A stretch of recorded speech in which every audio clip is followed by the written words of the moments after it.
Everybody ready for an action-packed program today? Yeah. Good. We have a lot going on today. It's one of our favorite programs. We have our scholarship recipients from GTCC here today, but we also have a new member induction. We have our student who we sponsored from Page at the four-way test speech competition is here as well. So it'll be a great program today, but we will start out with our invocation from Dennis. Please bow your head. Thank you, dear Lord, for giving us the gifts that we have. Thank you for giving us the opportunity to use those gifts, not within just Rotary, but outside of Rotary. Bless this food. Amen. Please stand. Pledge allegiance to the flag of the United States of America and to the republic for which it stands, one nation, under God, indivisible, with liberty and justice for all. for all the things that we say, do, and think. Is it the truth? Is it fair to all concerned? Will it build goodwill and better friendships? Will it be beneficial to all concerned? So my Rotary moment is not a moment, but it's, I've had a great time serving as chair for the membership committee for 2 years, and my term is almost ending. It's got more to do with getting up on Tuesday mornings real early. But having said that, it's been a really enjoyable position to have, to see new members come in, see who you guys get us to add to the club, and we've really added some very good quality people. So I want to thank the club for doing that. So Sergeant at Arms report. Who we have with us today, Sean? Good morning. We've got two guests. Dennis Marcotte has a guest. Would you like to introduce Richard DePaul? Oh.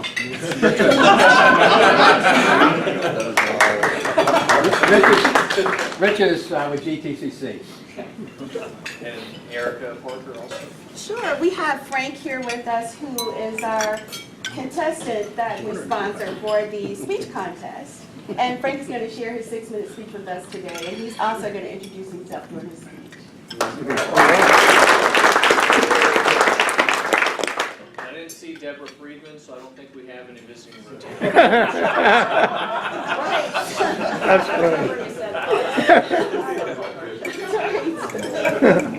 All right, birthdays and anniversaries. Hey, I'm standing in today. Somebody's standing in every week since no one has stepped up. Oh, okay. Oh, so I'm the pop stand-in. Yes. Okay, I think I have this. On March 29th, 2 birthdays. Dennis Newman. I don't think I saw Dennis. Wait a minute. It's Dennis. I don't see any Dennis Newman. I'm here. And, Dennis Marcotte, the other Dennis, D2. And James Pegram. And is James here? He's here. There he is. Happy birthday a couple of days early, James. And let's see, we have a membership anniversary. Danny Farley has been with us 4 years. So thank you very much, Danny. Let's see, so announcements. Let's see, Pete. Yeah, we got our street cleanup Saturday, 8 o'clock in front of Cleopatra's. So be there. Many hands make light work. It's really like the easiest makeup you can ever possibly do. It takes about 45 minutes. Yeah. See you there. So it's a great makeup for the new members. It's community service, so you work on your red badge. We have these cool blue gloves you get to wear. And you get to see some interesting things on the side of the road. You've been bringing Science project. I don't know. You gonna be here? Yeah. I inherited the Yes, I stick. could. I have a basket. We like the sticks and the blue gloves. Let's see. I know there were some, all right, other announcements, I was going to say. We do that once a year or twice a year? I heard this week from the advisor over at Page High School, the Powder Puff Game is coming up, and you probably know about that. April 15th, and they need a couple of volunteers. I'm planning to be there. If we could get a couple more, that'd be great. I'll send out an email a little bit later today about that. Oh, Ryla? Oh, yes, Ryla, the deadline is the 31st. I've heard from 2 members so far about the applicants that have been submitted. They submit online. So if you have someone that is going to submit, please let me know so I can make sure that if they get submitted online, we'll be considering those soon. Yes, sir. Well, at the Powder Puff game, what are things the Rotarians will be doing? I don't know. We take tickets, we take tickets and we sell concessions. Oh, we do There you go. concessions Yeah, too. yeah. We don't play. Yeah, you can't play. No, we don't rest. We don't get to use the ballot box, I mean. If you would like to be an honorary cheerleader. All right, thank you. So for people who don't know how Powder Puff works, it's the women are on the field doing flag football and the guys are all dressed up as the cheerleaders on the sidelines. So they have a lot of fun, they raise a lot, for them it's over, I mean, they've made like $1,800 before that they then, donate to a good cause. So it is their major event for the year, so always fun to do that. Mid, I think they'll let you be a cheerleader. I was gonna say, yeah. Let me know if you're gonna do that. I'll bring the camera. So Steve, you want to talk about Camp Carefree? Yeah, so still working on a date specifically, but Dale and I went over to Camp Carefree and looked at it. We've got basically 3 cabins that are all going to need paint on the interior, so it's going to be easy work, but there's going to be a fair amount of paint put on walls that day. Wouldn't you agree, Dale? These walls. Do they have drop ceilings? No, no drop ceilings, but this is definitely a project, once we get everything nailed down, definitely a project that's gonna take a lot of hands to get it done. It's not gonna be hard, it's just there's just a lot of wall space and a lot of dark color, so it needs updated for sure. So that's coming up, be listening, we'll get the dates nailed down soon. Dan, how did pets go? I've been well Rotary this week. Kelly did a great job. Sheraton was perfect. Pets come off very, very well. I'm well educated, so we'll see what I remember.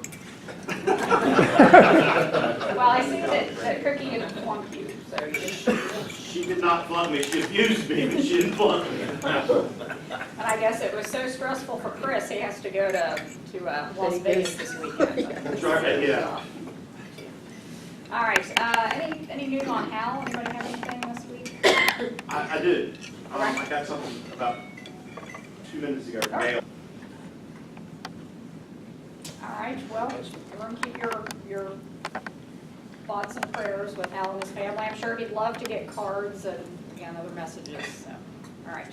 So moving from that to happy dollars. I like that. Well, it's really funny because what happened to my dollars? Spend it all on tickets. So, yeah, Oh, it's in my pocket. I have it right there next to my heart. I'm going to go first since I can do that. One thing I forgot to mention, when I made up in Australia a couple of weeks ago, we're all sitting around the table, and you sort of wonder, do these people do happy dollars? Do they have something fun that they do? And you never know. And so at one point in the meeting, all these guys start reaching in their pockets, and they're pulling out their change, and they're stacking their change up. Everybody's got their change stacked up, and I think, God, this is just the craziest thing. And then this guy pulls out this wooden box, and so the sergeant at arms starts reading these news reports, and they were all having to do with Australia. It'd be like, Hillary Clinton's email server thing. And then he'll go, and somebody's got to pay, and it's going to be Jim. And so Jim would get his coins, and he would put them in the box. And then he would read some other crazy story, and he'd say, and Tony's got to pay. And so Tony, they go over and they pay. So they run around the room, and of course, they didn't know I was going to be there. But so finally, right towards the end, and they go, and today is the birthday of Liza Minnelli and James Taylor. And I said, I'll pay for James Taylor. He's from North Carolina. And all these old guys are going, And what exactly did he sing? What is wrong with you, James Taylor? So I was really excited to be able to participate in there. Honor James Taylor on his birthday. In Australia, that's right. Eric. I have a lot of happy, but only $1. So I'll share my story about Bo. He's doing really well. We learned last November that he was not doing well in regards to his kidneys, but he went for a checkup earlier this week, and all is well. And so much so, he's actually going to come out tonight with us. And the first thing he asked was if Chip and Dale would be there. So we'll see you tonight. There we go. I wasn't coming, but now. There we go. Oh, yeah, most definitely. Chip.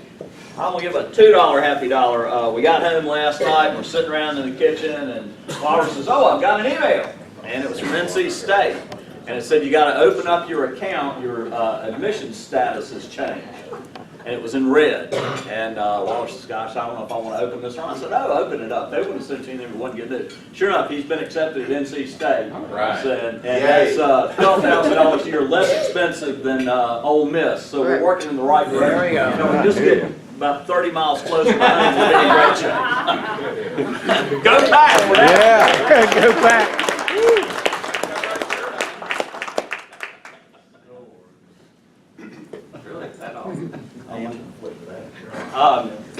Well, as Grandpappy Lewis always used to tell me, he said, if you ever help anybody when they're in trouble, they will always remember you when they're in trouble again.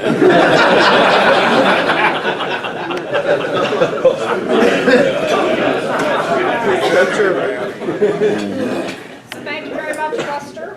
So it's always a great day in Rotary when we induct a new member, and that's what we're about to do today. And so everyone remember to come on out tonight. Chip will be holding down the fort at Green Valley Grill. So we'll help you there probably from 4 o'clock on, but we're planning. Well, maybe 3:30. I wouldn't want to let her spot you.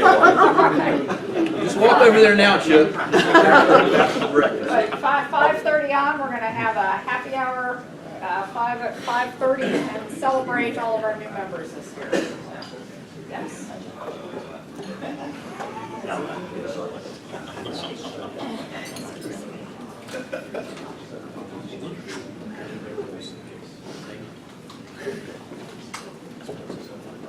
Good morning, folks.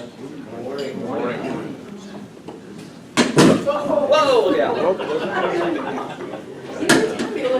You may have to edit. You may have to Pull out all edit the losing tickets right now. What they do? Move the ticket box. Kansas City Rotary Club was founded in May 1991 with an eye towards the present, past, and future of good Rotarians' work and the four-way test that each of us have been in a position to exercise and carry out every day. One of the exciting portions of that is bringing in new members to share the Rotary message and to be our Rotarians as we move out to the community and to the world. I would like at this time for the sponsor of our new member, Mary Haybrock, to come forward and say a few remarks about her. Ms. Dorothy Downey. I don't think Mary needs any kind of introduction. Everybody in the club probably knows her and loves her. Her husband, Bob Heatrock, was a member for a long time, so we've had lots of experience with Mary. She's a realtor with Remax Realty Consultants, and she is a friend to everybody. She's a hard worker. She climbs on roofs, so we'll have a new roofer. She'll be a great worker for the club, so welcome, Mary. Actually, she climbs all over houses since she's in real estate with right. Remax. So, for those of you that are newer members of the club, her husband, Bob Haybrock, was a strong member of this club for many years and also took care of my Waldo for many years as well. Give him our regards. We are very excited to welcome at this time Mary Haybrock for induction into membership. And on behalf of the Board of Directors and our members, we sincerely welcome you here, Mary. Our welcome is not only in anticipation of the good fellowship we'll share with you here on Thursday mornings and during social outings.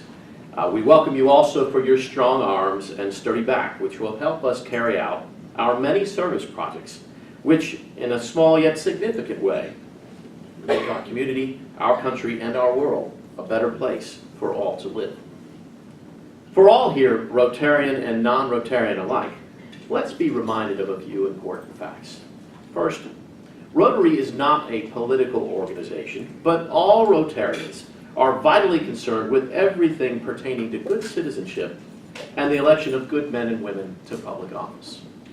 Secondly, Rotary is not a charitable organization, yet its activities exemplify the charity and the sacrifices that one should expect from people who believe that they have a responsibility to help others.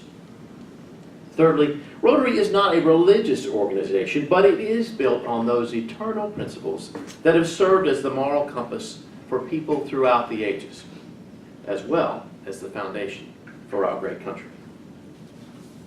Rotary is an organization of business and professional people, pledged to upholding the highest professional standards.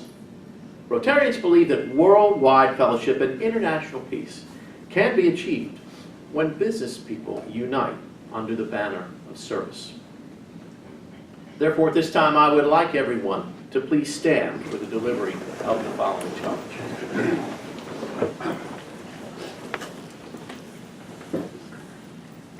You, Mary, have been chosen for membership of the Rotary Club of Gate City.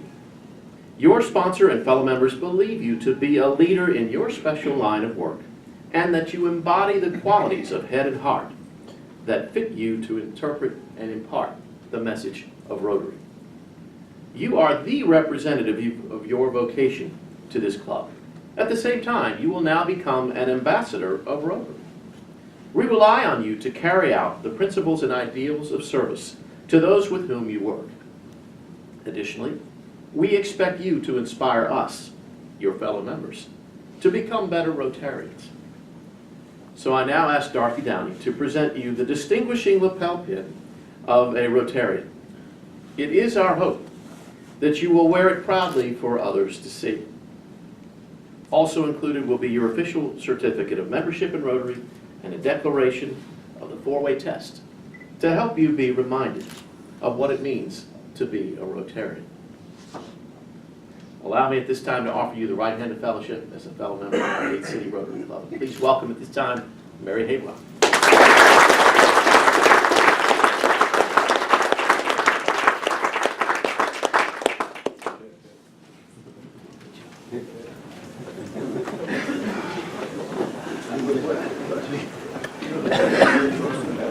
So thank you very much. Again, wonderful to have our 71st member of the club. So at this time, I'd love to invite Frank up here to share with us his four-way speech on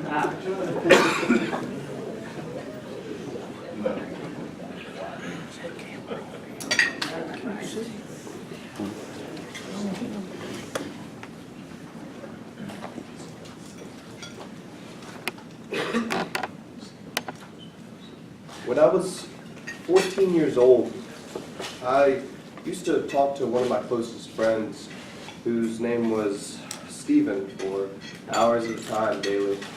Our conversation topics would range from anything, but just generally staying in the line of what 14-year-olds talk about, music or video games or girls or, just things that in retrospect are pretty meaningless, but at the time it was our whole life. He was a bit of a recluse, quite honestly, but we shared common interests, and honestly I just loved the guy. Well, I specifically recall one instance where my friend Stephen told me of his father, who had full custody of him at the time, had an ever-growing drinking habit that was becoming quite problematic. He was being emotionally abusive to him as well as neglectful. I mean, at the age of 14, I didn't really appreciate the severity of the situation, but some days he would come to school with a particularly solemn look on his face, his doleful demeanor expressing vividly whatever could be preoccupying his mind. But on other days he seemed fine. It wasn't until we were both about 16 years old that he himself began drinking. It wasn't much of a problem, I suppose. I mean, I knew plenty of people who would occasionally have a few beers at a party or so, although he did drink somewhat in excess. At the age of 18, however, I noticed him becoming quite apathetic to all of the interests and hobbies that he once, held really close to himself. And he shuns his friends, and he opposes everybody who thinks badly of his now quickly maturing drinking habit. But today he hardly associates with me or anyone else, really. He really just wants to sit back by himself and get lost in intoxication and finds no joy whatsoever in a sober lifestyle. But can you sincerely blame him entirely?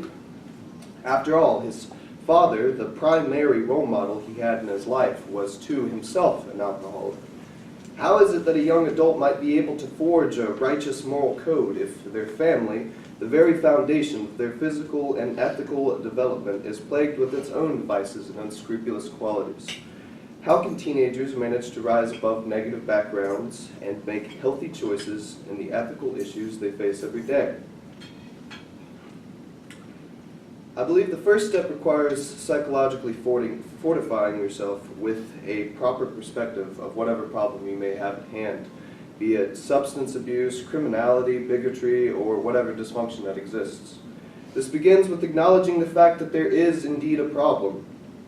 But unfortunately, these are problems that us teenagers are powerless to fix. We as teenagers need to recognize also that we are only in control of ourselves and must avoid taking responsibility for the problems caused by someone else. Instead of wasting time, energy, and focus blaming ourselves or trying to change others, we need to take more responsibility as to how to conduct our own lives. And once you have a good outlook, one is much more able to proceed in coping with and ultimately rising above whatever problem may be at hand. A similarly important step includes breaking out of the negative chain, or in breaking out of the negative chain you face in your family, is to establish and explore outside outlets. This includes making friends outside of the family or communicating to professionals who actually know how to deal specifically with your problem. Just about every teenager nowadays has access to a student counselor in their high school who are more than resourceful in their abilities to show you paths and outlets that you might not otherwise know exist. Even a trusted teacher may help you in a really bad situation. It's communication with and from others that can be one of your greatest allies if you find yourself mired within a dysfunctional home life. Perhaps through the power of faith and spiritual discovery, you can reach a feeling of contentment with yourself and your situation. One of the most powerful forces that spiritualism and faith readily serve is hope to a situation which may otherwise seem bleak or rather disastrous. And finally, it's critically important to develop a sincere sense of self-worth and identity. These qualities develop slowly, nearly imperceptibly. They evolve incrementally over days, months, years, decades even. What helps us mature, flourish, and change are the experiences of our lives and the work we accomplish. Develop a talent, a trade, an interest, or a skill. The feelings of incompetence that you may find thrown upon yourself by an unsupportive or unloving home are surely to diminish, giving tangible reason to truly believe in your inner greatness and undiscovered potential in life. In summary, find the courage to move beyond your melancholy home life. There's no excuse to follow in the footsteps of amorality just because you've been exposed to it. And the way I see it, to reflect the negativity that you've had experience with in the past back onto the world is solely an act of hypocrisy. I would hope that one would set their goals to be part of the solution rather than being part of the problem, but truthfully, it takes a little action to get you there.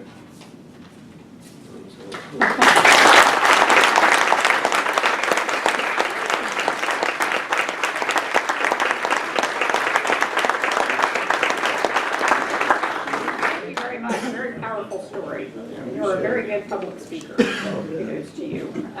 So Jeff Tillman is going to introduce our remaining guests for today, so our GTCC scholarships.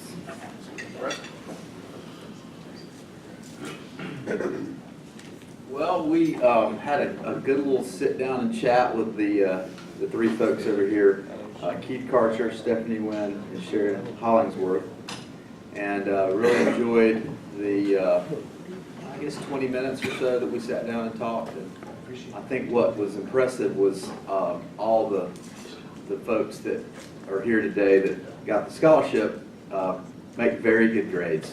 So I know that it's one thing to be, going to school and that's the only thing you're doing, but these folks have a lot going on, a lot more than just school, so to take time to hit the books and make sure you're keeping your GPA at or very close to a 4.0 is impressive. So the three folks today that will be winning the scholarships are Keith Karcher, Stephanie Wynn, Sharon Hollingsworth, and again, enjoy talking to you. Good thing to come up.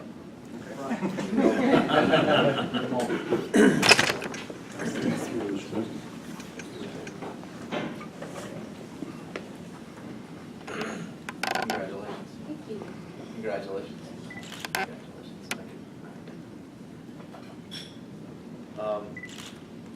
Let's see, Rich or Beth, do y'all have any things you want to? Morning. Real quick? My name is Richard DePolt. I'm the Department Chair of the Business and Accounting Department at GTCC. I want to thank you very much for your continued support of our students. These scholarships allow students to continue taking their classes during the summer or to maybe cut back on a few hours of work. You're carrying 40-hour work week, 12 credit hours. Keith and I were in class till 9 o'clock last night, and here he is up at bright and early in the morning. So they work very hard to get those good grades.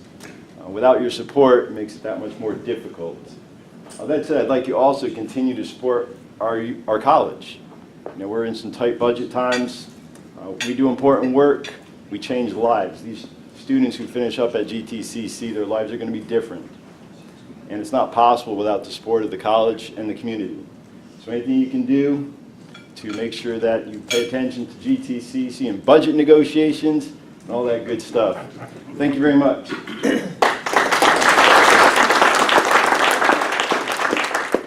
I was going to say, we'd invite any of them to Oh, yeah. share with us.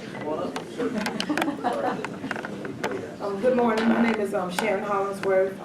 This is my first year at, I started back at GTCC in January of 2014. I am majoring in business administrative. I am a wife, a mother, a grandmother. I work part-time. I will be using my award to go to summer school. I am in accounting this semester, and my GPA currently is a 4.0.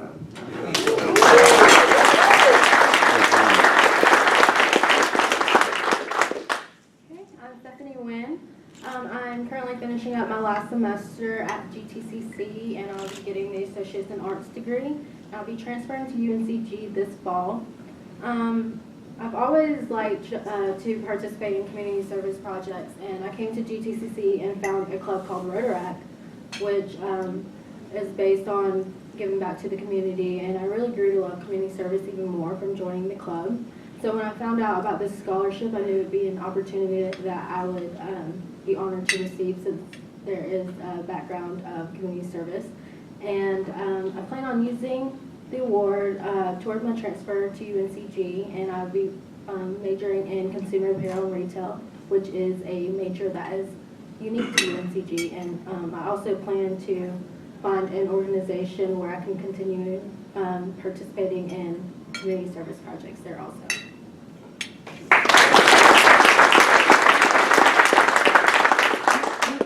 Good morning, everybody. My name is Keith Karcher. I've been at GTCC for almost 2 years now. About 2 years ago, when I first decided to come, I realized, as being an adult student, it would impose even more challenges. I currently work 50 hours a week. I run a restaurant. And I realized going back to school, which is, at this time, I'm enjoying the opportunity to go now. When I was young, graduated high school, I never had the opportunity. So I'm ready to make the commitment, getting up a little bit earlier, staying up a little bit later, and doing what I have to do. I'm currently only taking a couple classes a semester. But right now, after 2 years, I do have a 4.0 average. And it is challenging. Yesterday in my economics class, a subject came up about what's going to happen to students when they take economics who have a high GPA average. General consensus is your GPA average is going to go down.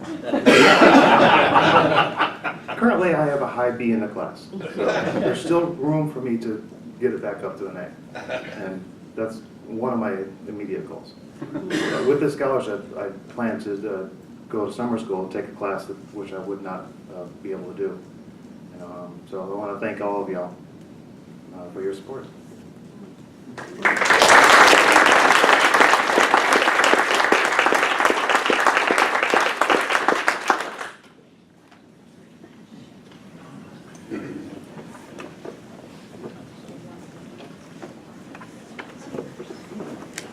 Well, thank you all very much. Very inspiring stories. We're so happy we could support that. So we're ending up a little early here today. Anything else that anyone has for the good of the club? Or we only have a couple of cards left in the raffle. So.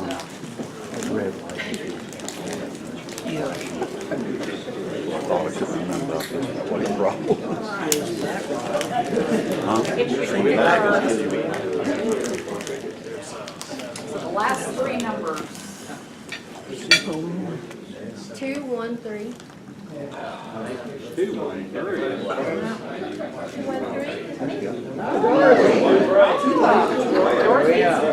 never can draw the Come on, Dory. You started fishing, you should have been here yesterday.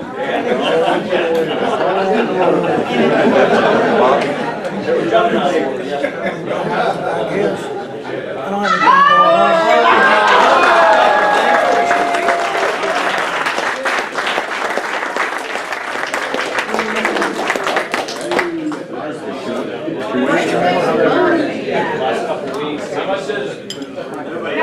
Nobody has a clue right now. Nobody ever knows. Less than $1 million. And more than $1. One day I'm gonna play. Don't forget to come out tonight, Green Valley Grill, and have a great time. Or have a great day. Says at 5:30.